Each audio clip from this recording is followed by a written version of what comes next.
here, then there's a smoke on smoke catch. Ball's been dropped down, that's to the center, they wanted there's something fishy going on. That's why coming in a position on the side. Where's the jumping going to be? Well, it's going to be side. Going on their point, taking out. The jumping is going to the fight, the one's coming in again. But they're going to jump back into the can, they're flying as well. He keeps the double line down the toggle. Lightskiller's going to live at E-home. Moving in for more, they're down two. They're going to look towards Jack. Going forward, Ultra giving the shot to find the third. That's DDC on the retreat. The kinetic field's down. The top, he tries to dodge the stop, but he will, but he's not going to be able to dodge to the end of his life. Snowball to the backside. DDC taken down on E-home with the last two fights under their belt. They're regaining that strength that we expect to see from E-home. A team tipped to be the hottest in China at the moment. Oh, that was just a disaster. Did FY get stunned? He must have, because he had tether that entire time and he didn't try to get out after ISSI started going on him. So, you know, back-to-back 2 fights where VGR just get routed, more or less, and that's going to be really good for E-home because a Joro strategy typically wants to hit their stride roughly like, 25 minutes. That's when they're at their most powerful. And then all of a sudden, it's just... What's going on here? No, Crimson's fine. Is he? Yeah, I mean, he's not dying, is he? Think about this. There's Beast. Yep.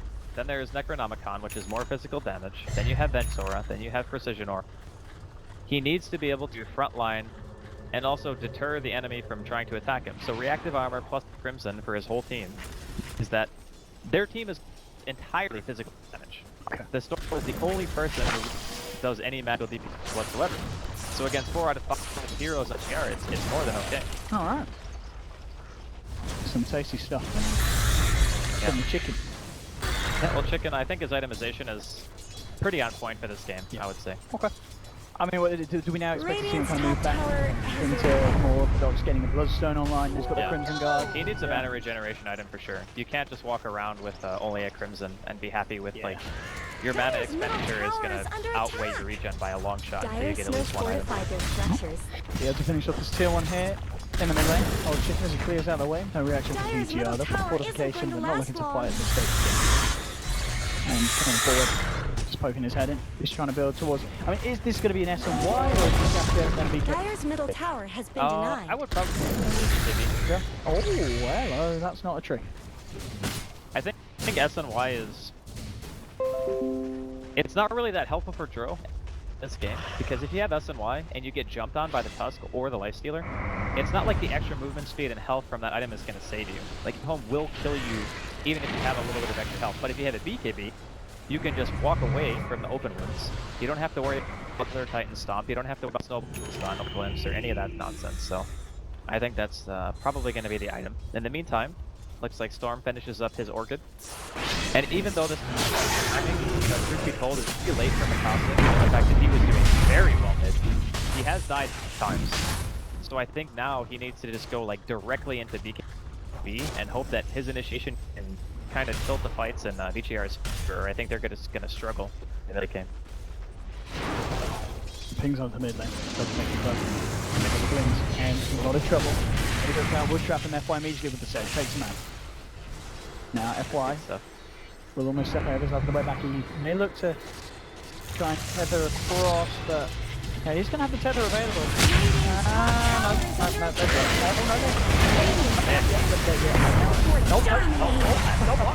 That was a little bit comical, but in the meantime, they killed the offlane tier 1. They did, well, and they killed the tier as well. I was looking to defend it. Yeah. Tibble was up there, they'll punish him. All in all, a good trade for VGR. That's 3-2. Yeah, he's still doing nice place on his farm. Yeah, this still, it's still doable for VGR, but they're kind of running out of time, I feel. The Lifestealer will eventually reach this kind of like critical mass where they'll just be able to go on to somebody and kill them, force a swap or whatever, force a relocate. And Beastmaster Roar is nice and everything, but you still have to worry about the damage output of the Timbersaw. Static Storm on Fenrir is pretty scary. Earth Splitter. You don't just have a very well-rounded game. Kill the bot. Do they have any smokes?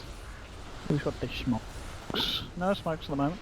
Just a straight up move towards the top. See what they can do. Rip 4. Trying to close in. Oh no, Mikasa's out of there. Still, FY in the neighbourhood. He's been left by DDC, FY alone. But he'll be fine. Sells himself off to the east. push. Still coming in from EO. 3 heroes towards the top, eyeing up that tier 1. Fairly low at the moment, so they can certainly look to finish it off with this push. Now, ice, 300 gold away from the Desolator. I'm kind of wondering if, you know, Avicii clearly want the next Roshan. That's kind of what you do, is dire duress threats, is you just kill Roshan over and over again, and then just start running on lanes and hope that your Aegis kind of carries the fight by having 2 lives in the storm. They haven't even killed the mid-tier 1 and it's 21 minutes in. There's a Solar Crest on all of it. So between the Crimson and the Solar Crest, I think eHome are itemizing perfectly. Yeah. Like they understand that the biggest threat that VGR have is the ability to kill somebody inside of a Beastmaster Roar. So because they don't have a traditional save, like an event swap or something like that, or an Oracle Ultimate, itemized so that their cores have an opportunity to live via Crimson, Activate, and then also having the Solar Crest on them. Because at that point you have bonus evasion, lots of armor, flat out damage mitigation from the Crimson, and then you can turn the fight based on the idea that they want to focus down one person. They don't want to split damage. It's all single target. So I think that the way that they're playing this is more or less perfect. Like they understand what they need to do. Absolutely, Roshan back up 45 seconds. We'll see how they're able to play around that both sides. Overall net worth difference. It's bang 0 at the moment. Yeah, this game is insanely close. Still anyone can take this. Still probably a bit more pressure on BGR. Yeah, for sure. The fact is, you said they just haven't got as much momentum as maybe they would have hoped to get this with the Drow draft. And yeah, Drow BKB now as well. So this is going to help end a lot. Positioning has been pretty good in the fights. He has been taken out 3 times, but at the same time we've seen him get a fair bit of damage out. He's only really gone down in those last couple of fights where he just have lost it, and he's been the last one standing. As obviously not a lot he can do himself to keep himself alive without FY and the crew around. Got a little bit of Kali going on, but Roshan's gonna be fun. I have a feeling that contesting this for eHome isn't actually going to be that difficult because they had Elder Titan. I think Elder Titan and Tusk are probably, you know, 2 of the better Roshan contention heroes in this game. Just because you can throw a Spirit out, and by having it in a pit, the rest of EGR is like, okay, well if we get slept, it could potentially be like a 3 or 4 man Earth Splitter, and then we have to just back out. So next area of contention most likely going to be that Rosh already being circled up to supply check. Then you also have to take into account that BGR do have Beastmaster vision. Oh, the question is how do they play around this? Yeah, they know that they are going to have eyes on the BGR, and they're going to go for the spot play. They're going to go for a smoke. I like this. They need to find a kill first. If they find at least one kill, FY. Radiant's top tower is under attack. Yeah, they're going deeper. They might settle for it. Yeah, they'll just go straight in. A good place. Onto the Roshan. At the same time, Casta putting pressure in on top. Nima continuing to just go for the Rosh. And he should find this mid on his own. So VGR, they are finding something in return. And they may even just try and contest Roshan. DDC and Casta slowing up. They're going to start to move in. Roshan to half health. There'll be a little bit of a chance for them to try and do something sneaky. Let's go down. The more division, why not the point? The fire is all good. The armor is the fire. Onto the ball, jumping in the static shot there. Henry out there. The side coming in. Keep it up like those. Just up the down on 3. Fiddle is 4. Cameron grab on the sideline as well. BGR. They'll take the Roshan. Yang picks up the Aegis and picks 4 kills as well. Only losing the castle. What a Roshan fight for VGR. Man, Yang carried that so hard. Okay, if he roars ice.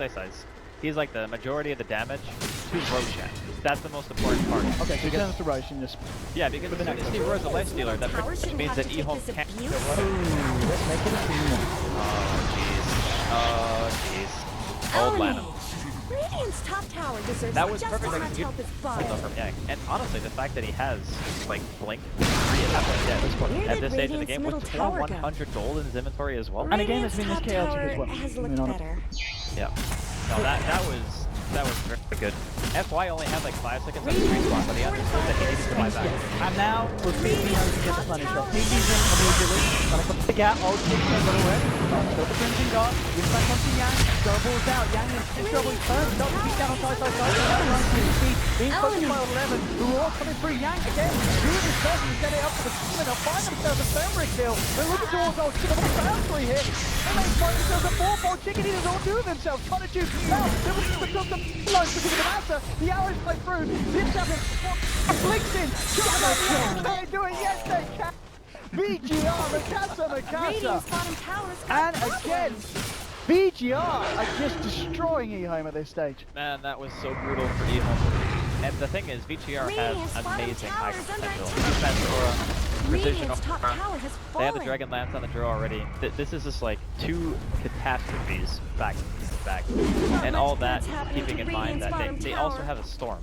He's going for the Bloodstone now. He's not actually rushing for the BKB. Probably feels pretty confident after the Roshan. Wait, he's got the Bloodstone done. Yeah, Radiant's he's got bottom a ton of tower's farm. got problems. This is a good spot for VGR. Like, Yang is just... Look at that worth as well. Just look at this. I mean, I know Old 11's been having a good game on the Tusk, but I mean, I size and Old 11 at the same bit. That's not good news for the Lifestealer. It's honest, just Yang. Like, the fact that he has so much money at this stage in the game, you know, you put Old 11 on this Tusk, and he's supposed to have like a really big impact during the laning phase. He only really ganked once. You know, like he went mid, he killed Mikasa the one time, and that's fine. But during the big fights that matter, like the Roshan engagement and fighting top lane, killing Ice again, even though Yang maybe uses Roar a bit, you know, overkill, it's still killing the big advantage. Goodbye.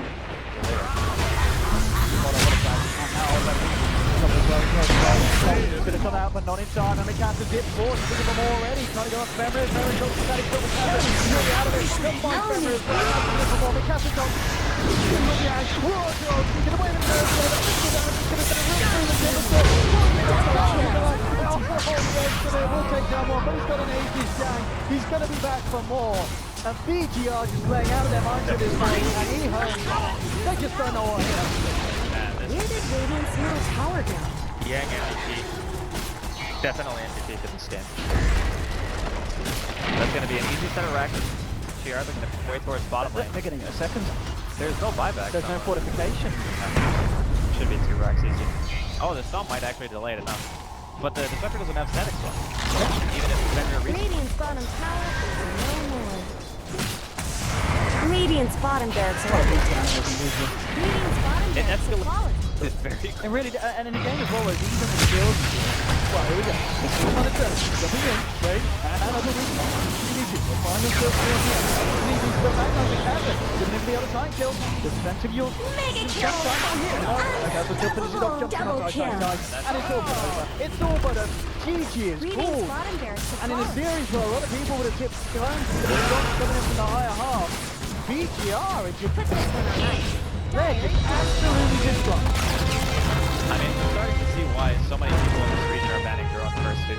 I would not put it past eHome to take that Hero out in the second game, unless they have first pick, in which case, you know, they might try to do something similar themselves. But, you know, it didn't really look that bad for eHome. Like, the first 15-20 minutes, they were forcing some pretty good engagements. It looked alright. And Tusk, 11 at the start, he was having a great time. He was like 4-1-11 or something ridiculous. He was involved in everything and making so much action happen. Disruptor was getting great static stones. There was a bit of a dodgy glimpse, you know, with Cascade glimpsed out of the ring. I mean, it just didn't feel like a bad game from eHome. It just feels like VGR just played better as a whole, and they just had the strat down. They nailed it in 29 minutes. Yeah, that Roshan fight was just the beginning and end for eHome. Like, the blink in from Yang, roaring onto the Lifestealer,